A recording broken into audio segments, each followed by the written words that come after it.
Putting any money into the swear jar.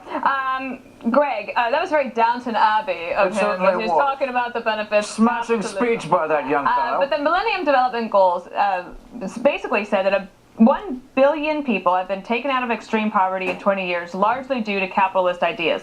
So what he's saying is he wants to bring capitalistic ideas and teaching back into schools. Good idea? Yeah, don't accept the principles of your losers, which is what's happening in the United States. We're moving towards countries that we vanquished.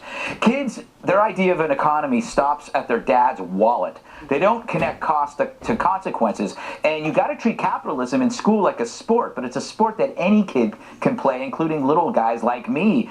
You can compete and you can play stocks. You could have socialism for a day, where you imagine government mandating that everybody has a right to an iPhone, but the iPhone must have an airbag, so the iPhone must be the size of a baby's head and weigh 40 pounds, because that's how government works. And then the next day you have capitalism for a day, so you can compare it, fair and balanced. And your iPhone has no baby head. Exactly. I love it. Eric, we've talked before that your favorite class that you ever took was your economics class that you started. Yeah. So do you think this is a good idea? I think it's a great idea, but I think they get socialism every other day. Right. So they should at least have one day of capitalism. They get all the social redistribution, the textbooks we talked about it endlessly.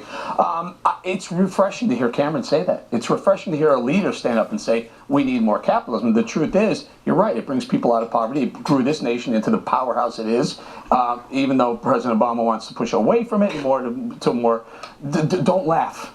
The man is a redistributive, progressive socialist in person. You're a hyper-capitalist Wall Street. I am, and I'm proud of it, Bob, and I'm darn proud of it. Every Saturday morning at 11:30, we do a show. I've been called an anarcho-capitalist, and let me tell you something. It's about time. Anarcho-capitalist. Oh, it's about time we stand up for the system that works. Can I mention something to Andrea? So, because you grew up living capitalism, you were working for your dad's business.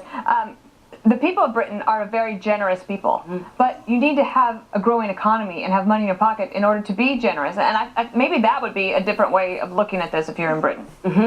Also, I think Cameron's trying to stem the trend of Europe. I mean, he's got the French very close by. He's got the Greeks. He sees what's happening in these cultures. And I think the British are a little bit more advanced. And I mean that because they hit rock bottom first, and the country pivoted towards a David Cameron, towards conservatism. We pivoted towards Barack Obama and more liberalism. I think it's a great lesson for kids, and the easiest one is the one that you probably have had emailed to you before, which is you take a little kid, the little kid gets an A, and you say, the guy who sits next to you got an F, so you're both going to get C's. That's called redistribution.